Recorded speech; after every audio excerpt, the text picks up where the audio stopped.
Muchas gracias, Ana Luz. Muy buenas noches. Perdóname, antes que todo, Ana Luz, amigos, amigas, muy buenas noches. En nombre de Gaceta Laboral, les damos la bienvenida. Me uno a la bienvenida que nos ha dado la señorita Ana Luz, a quien agradecemos mucho por su coordinación y apoyo logístico, ella organizadora y coordinadora del área académica de Gaceta Laboral. Por mi parte, agradecerle también a los directivos de Gaceta Laboral que me vuelven a invitar para compartir mis experiencias y análisis sobre temas de derecho laboral, que es mi especialidad. Ciertamente, desde que inicié mis primeras prácticas profesionales y en un lejano 1994, fue precisamente en Derecho del Trabajo y de la Seguridad Social, y de ahí no me he apartado de ese tema. Más bien he ido cambiando un poco las facetas de donde he desarrollado el derecho laboral, primero solamente como investigador, pues como capacitador, luego en la parte procesal, la parte editorial, ¿no?, que he llevado siempre, primero con Caballero Bustamante, Thomson Reuters, y ahora en Gaceta Jurídica, y como capacitador en entes importantes como es Gaceta Laboral, que nos convoca y nos tiene nuevamente juntos. Estoy seguro que con más de alguno de ustedes hemos compartido ya alguna sesión de capacitación. Hay temas coyunturales, hay temas de novedad, como vamos a ver a final de mes, seguro ya se van a enterar de las nuevas, la nueva normativa que hay sobre tercerización laboral, que ha causado todo un revuelo, ¿no? En una semana más creo que tenemos un curso también de una de las áreas de la economía más importante, que es la construcción civil, y que tiene un régimen laboral muy complejo. Creo que es el régimen laboral especial más importante, junto con la micro y pequeña empresa. Pero esto es más difícil de comprender porque construcción civil, el régimen no consta en una norma, sino en la acumulación de convenios colectivos desde la década de 1940 hasta la fecha. ¿Se imaginan lo complejo que resulta? Por eso es que Gaceta lo ha programado para poder hacerles llegar información de primera mano, sobre todo porque está justo por salir el último convenio colectivo, el 2022-2023, que es el convenio que establece los beneficios laborales, cambia sobre todo lo que es la remuneración básica de construcción, que es la piedra angular sobre la cual se construye todo el sistema de remuneraciones y de beneficios sociales en esa área. Pero bueno, yo estoy haciéndole un poco de propaganda a lo que vamos a hacer, pero claro, los convoco pues para estar juntos nuevamente aquí en Gaceta Laboral con estos temas que vamos a ver durante el mes de septiembre. Y en esta primera de las 3 clases que tenemos en este seminario de flexibilización laboral, mecanismos para minimizar los costos laborales. Y hago una reflexión muy rápida. Flexibilización en la medida en que utilizamos recursos legales, aquí no vamos a dar nada que esté fuera de la norma, para hacer más flexibles los sistemas de costeo laboral, o lo que también se denominan, algunos lo llaman el payroll, por utilizar la palabra inglesa, o también se le conoce como sistema de compensaciones o sistema de remuneraciones. La norma nos da un marco muy general y poco sistemático. Si de algo adolece la legislación laboral peruana es la falta de sistematización, de orden y unicidad. Más bien, lo que existe es pluralidad de normas, cientos de normas, falta de organicidad y de sistematicidad. Por eso es que aquí, en el seminario, no solo vamos a plantear un sistema, conceptos aislados, sino van a estar todos ellos encadenados para conformar un sistema. Lo que en la norma no tiene sistematicidad, no hay organicidad, lo vamos a dar aquí en el seminario. Hay cosas que resultan una propuesta metodológica que la pongo a su disposición para plantear el sistema remunerativo en términos de la norma y de que ustedes podrán traducir luego para cada empresa o institución en particular de acuerdo a sus necesidades, de acuerdo al área económica en que se desenvuelve la empresa, de acuerdo al tipo de trabajadores, de acuerdo a las costumbres que puedan haber en la zona o en la actividad profesional, dependiendo de cada caso concreto.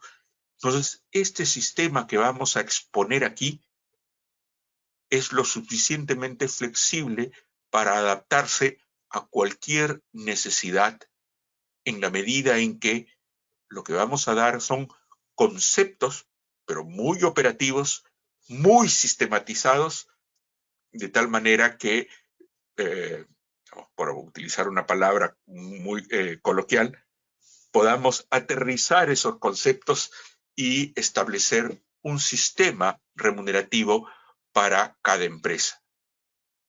No hay, en general, cuando se me plantea, por ejemplo, me dicen, ¿qué es mejor?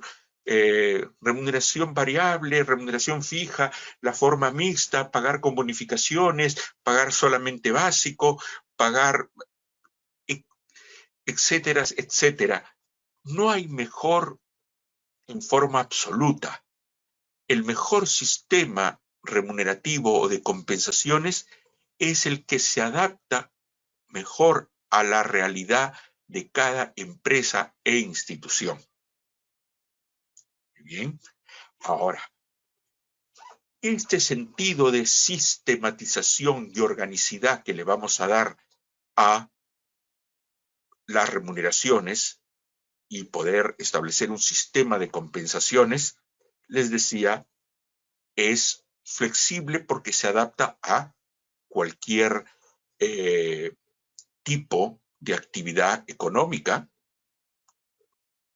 de tal manera que ustedes, en cuanto a consultores, profesionales, que trabajen en una empresa o para varias empresas dando servicios, podrán adaptar y proponer y también auditar los sistemas remunerativos. Pero el sistema de flexibilización, o en la palabra flexibilización, no solo le hemos puesto en ese sentido de que lo que vamos a exponer se adapta a distintas realidades económicas y empresariales e institucionales, sino también a las necesidades que tiene la empresa o el empleador en general para adaptarse a las cambiantes situaciones económicas y realidades económicas por las cuales una empresa, una institución o una región o el país en general atraviesa. Sabemos que venimos de pasar y estamos todavía pasando el problema de la pandemia, lo cual ha tenido un impacto enorme en el empleo. Se habla de precarización del empleo, informalización del empleo, de tal manera que hay una necesidad que las empresas, que los empleadores tienen de encontrar mecanismos o sistemas de remuneración que, sin perder a mano de obra valiosa o poder seguir captando del mercado laboral a los elementos más valiosos, podamos tener un sistema remunerativo con un menor impacto económico para el empleador. Y este menor impacto, que lo podemos llamar mecanismos para minimizar los costos laborales, se ajustan a la normativa laboral, a lo que está establecido en la jurisprudencia y a los criterios que tiene la administración de trabajo, tanto como la inspección de trabajo. Por lo tanto, flexibilización, minimización de costos se ajustan a la realidad legal. No vamos a plantearles aquí ningún tipo de esquema que los pueda poner en riesgo de tener una contingencia con la administración tributaria o con la administración de trabajo. Bien, aproximémonos a la flexibilidad en el sistema de remuneraciones. Tenemos dos grandes posibilidades de acuerdo a la situación particular de cada empleador. El manejo de una estructura remunerativa y de una estructura no remunerativa.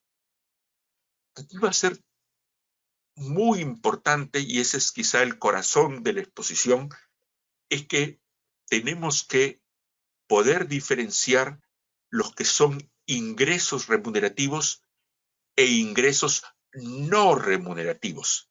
Siempre representarán un ingreso para el trabajador, pero en unos casos está considerado como no remunerativo, lo cual replantea el hecho de lo que es un costeo laboral. Porque los ingresos remunerativos,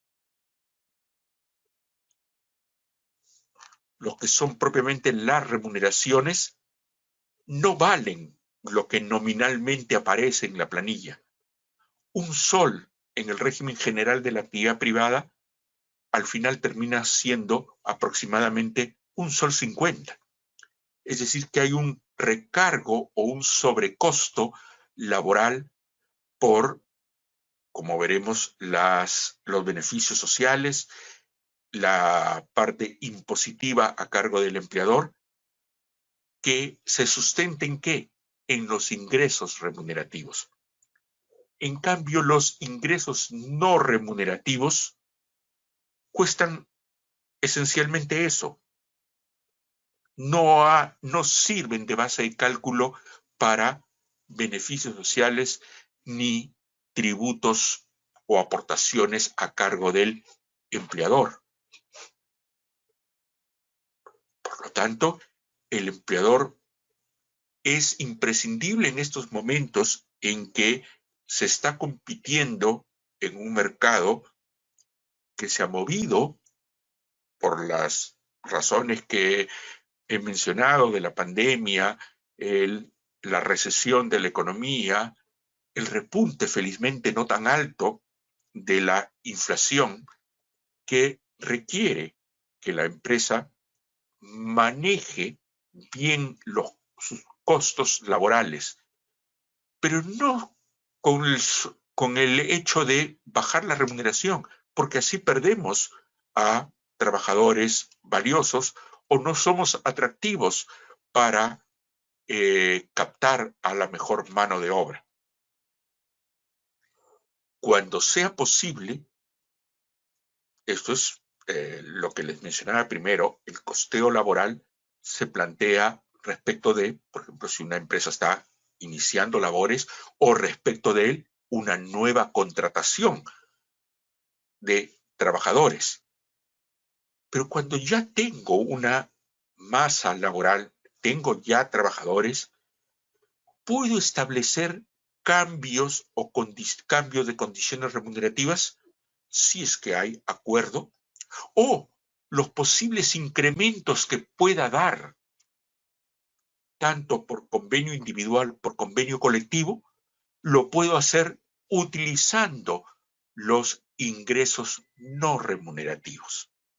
Ahí no hay necesidad de negociar, porque si es que yo voy a dar un incremento a una persona, lo puedo dar bajo un concepto no remunerativo y difícilmente uno va a decir, pues como trabajador, no quiero que sea remunerativo. Bueno, si no, no lo doy.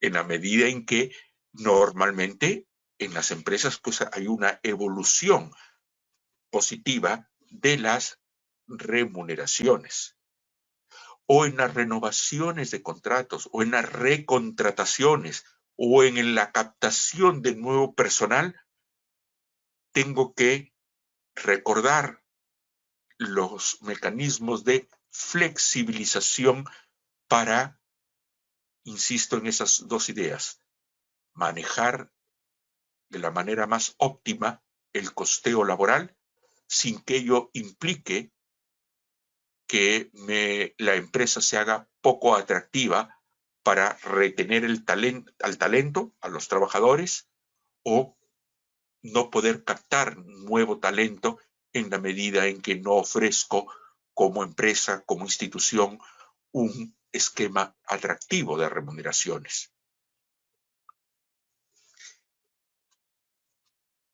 Les decía que la norma, la legislación peruana sobre remuneraciones, y así como en muchas otras consideraciones del derecho laboral, no es buena.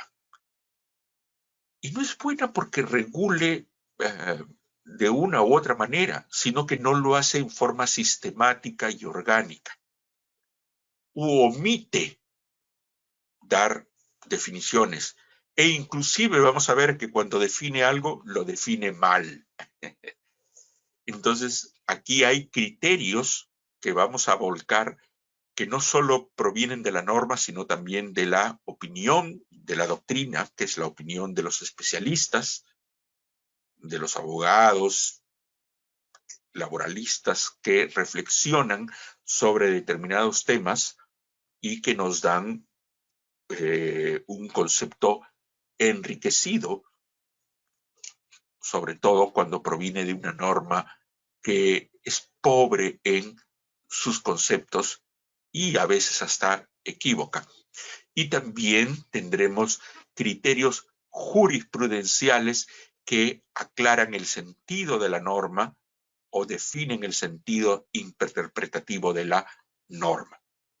El sistema que les planteo, primero, exige que nos ocupemos de los ingresos remunerativos, los ingresos no remunerativos en segundo lugar, los tipos de remuneración y, cuarto, el costeo laboral.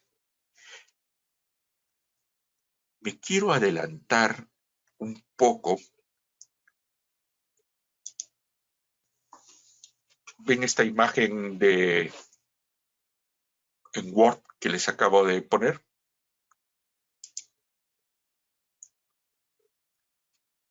Miren, esta es una tabla de costos laborales.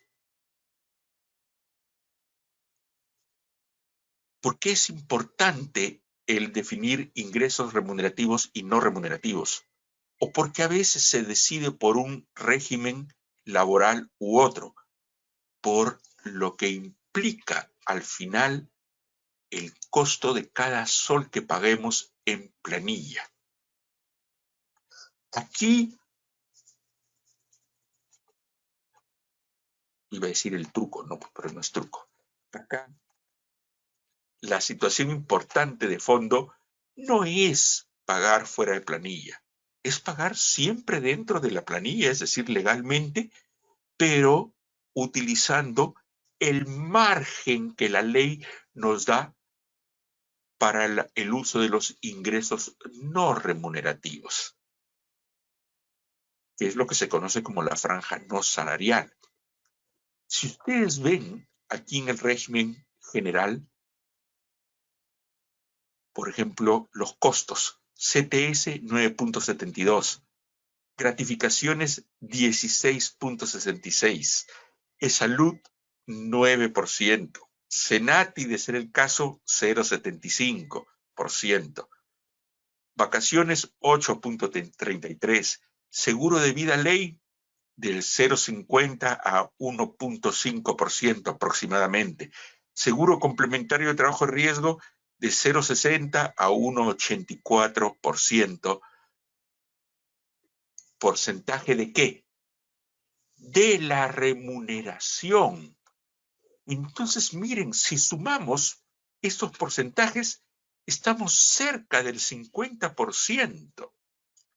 Y es importante porque estos costos, sean de beneficios sociales o de aportaciones a la seguridad social, se establecen sobre una base de la imposición.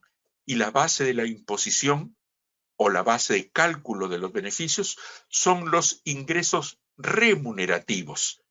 Por eso es que es tan importante que dentro del marco de la ley podamos reducir el foco o la base sobre la que se aplican estos porcentajes. Así podemos plantear un sistema de remuneraciones basados en lo que llamamos el costeo laboral, que es esencialmente la realización de esta tabla. Esta tabla también está en el PPT, pero aquí la quería poner porque ustedes la tienen ya en sus materiales que ingresan en la plataforma como adscritos a este seminario. Además de eso, también les he alcanzado unas tablas de base de la imposición de remuneraciones, de beneficios sociales y de tributos que gravan remuneraciones. Y una reflexión también importante. Hace un momento dije la base de la imposición, que son las remuneraciones. Pero también hay lo que es algo previo a ello, es el ámbito de la imposición. Y el ámbito de la imposición, el ámbito de la aplicación de beneficios sociales, son las relaciones de trabajo. Es decir, la prestación remunerada y subordinada de trabajo, es decir, el trabajo dependiente, en oposición al trabajo autónomo, que aquí está representado en esta columna que dice locación, la locación de servicios, es decir, el servicio personal remunerado independiente. Es lo que comúnmente llamamos renta de cuarta, recibos por honorarios, cuando efectivamente el trabajo es independiente. Y miren, ¿hay sobrecostos sobre esto? No. Por eso es que tenemos tanto apego a los recibos por honorarios o las rentas de cuarta. O a veces cuando el empleador nos dice, a ver, señor consultor, siendo usted abogado o contador, establezcame un sistema de remuneraciones o un sistema inclusive de contratación laboral que me cueste lo menos posible. Claro que tengo que darle una respuesta, pero siempre dentro de la norma. Los empleadores obviamente quisieran seguro la locación de servicios, porque miren, aquí no hay cifras, simplemente guiones. Aquí no hay sobrecosto. Esa es la gran diferencia. Y por eso es que no es que nos equivoquemos en el fondo cuando a veces pagamos un ingreso no remunerativo simplemente por ponerle un nombre. Por ejemplo, si digo gratificación extraordinaria y la pago cotidianamente o frecuentemente, cotidiana de repente muy excesiva la calificación, la doy con regularidad, cada 3 meses, 4 meses, o que a un trabajador que aparentemente es dependiente o subordinado, lo pongo bajo recibos por honorarios. Porque digo, no, porque lo voy a contratar nomás 2 meses, por eso es independiente. No. Entonces tenemos que definir primero bien el ámbito. Y ese ámbito lo vamos a definir y ver en términos jurídicos, no en términos de lo que quisiéramos que fuera, que todo sea locación o que todo sea ingresos no remunerativos. No, pues eso sería estar fuera de la norma y exponer a la empresa que asesoramos a tener contingencias graves en el ámbito administrativo laboral, administrativo tributario o judicial, cuando un trabajador después de cesar me hace un proceso para recálculo de beneficios sociales porque he catalogado equivocadamente ingresos remunerativos como no remunerativos. Bien, esto es lo que vamos a ver al final, pero que lo planteo en este momento como la meta a lo que vamos a llegar. Aquí dense cuenta, insisto, son porcentajes que se aplican ¿sobre qué? Los ingresos remunerativos. Muy bien.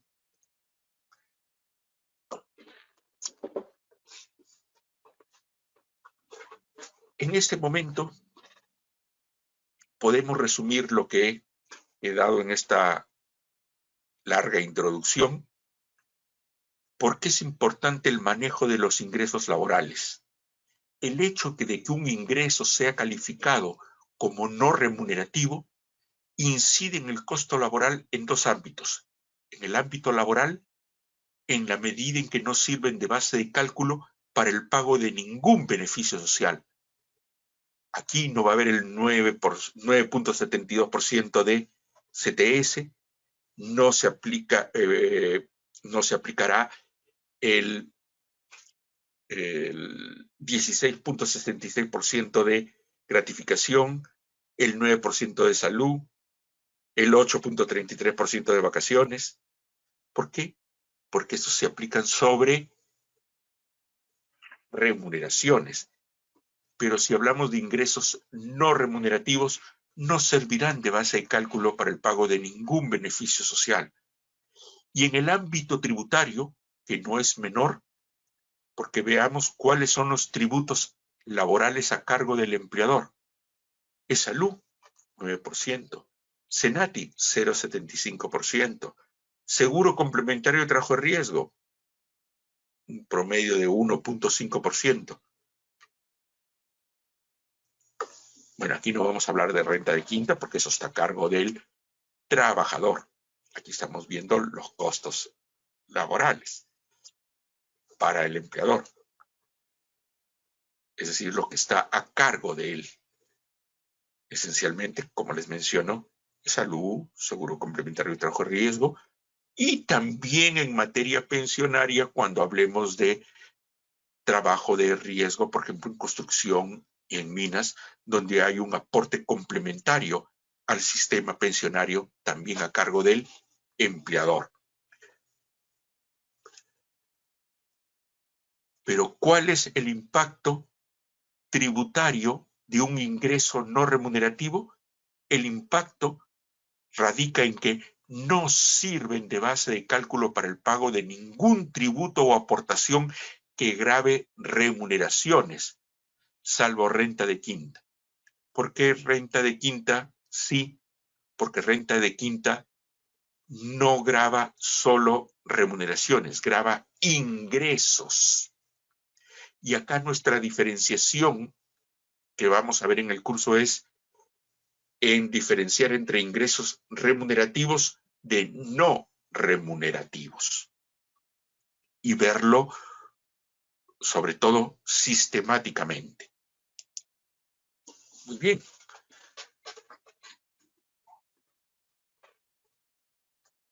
Hablamos de ingresos, ¿no es cierto? Dijimos que respecto de quinta, ¿qué grava quinta? Todo ingreso. ¿Qué grava ESALU, ONP, SENATI, Sistema Privado de Pensiones, ESALU, Seguro Complementario? Ingresos remunerativos. Muy bien. ¿Cómo lo puedo ver mejor sistemáticamente? De esta forma. Del empleador hacia el trabajador fluyen sumas entregadas por el empleador. Sumas que pueden ser en dinero, en servicios o en bienes.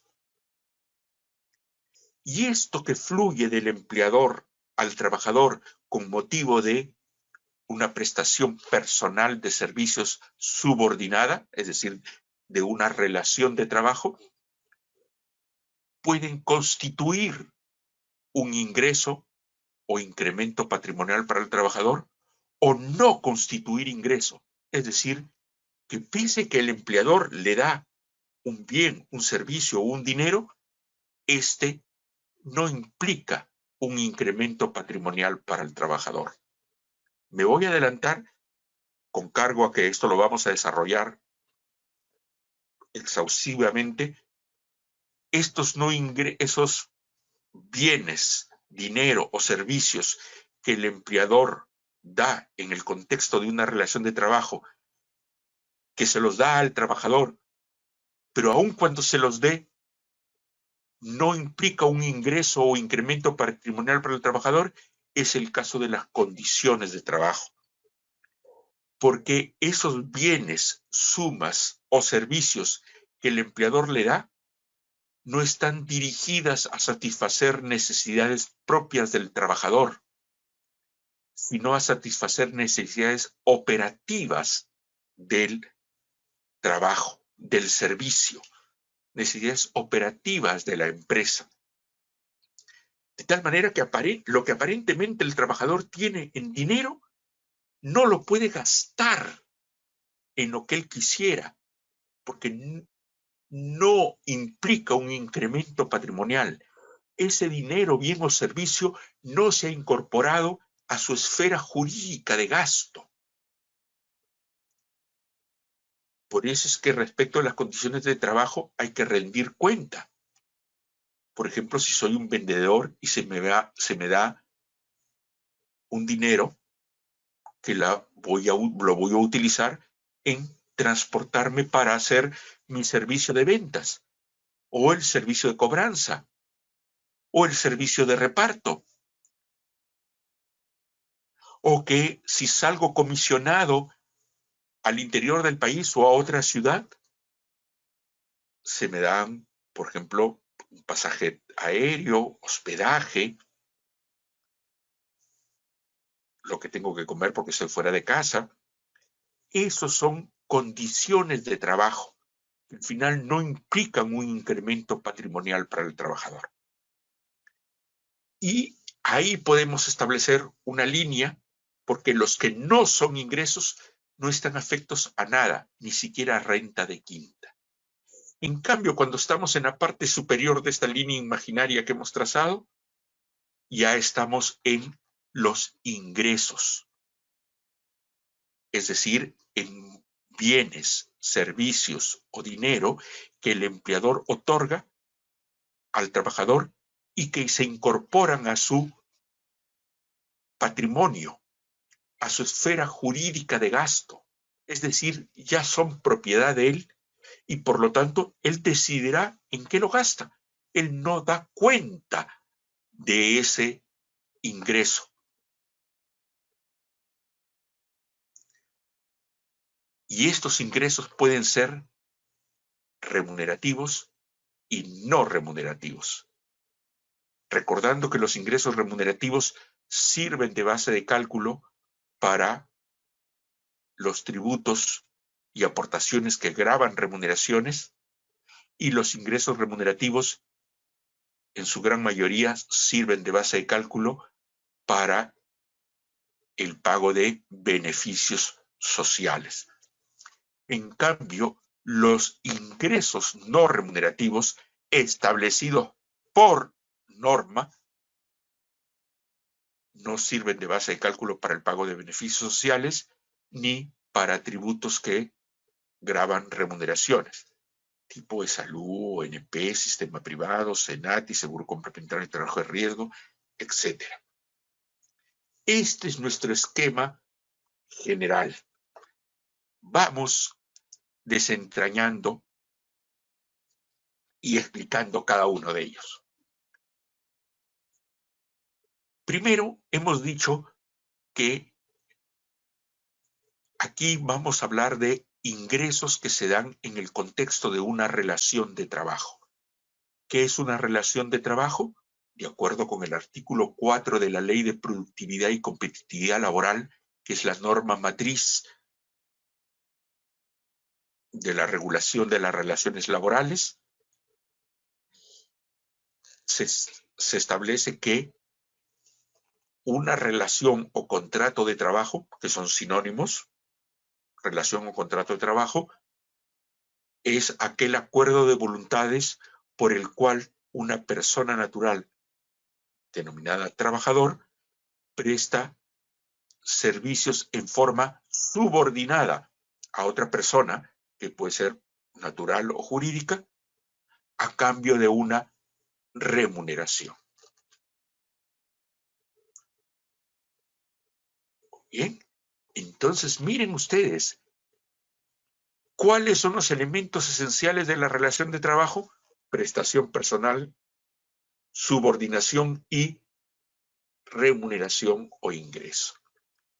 Por eso que resulta muy importante.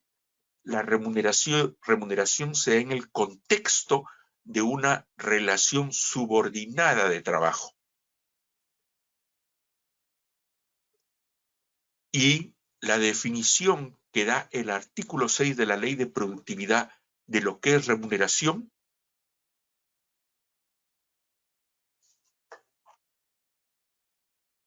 es un ingreso que cumpla con ser un incremento patrimonial para el trabajador, que se da como contraprestación en el marco de un servicio subordinado y que es de libre disposición. Baste en este momento recordar que la remuneración es un ingreso que implica incremento patrimonial, que tiene un sentido contraprestativo y que es de libre disposición.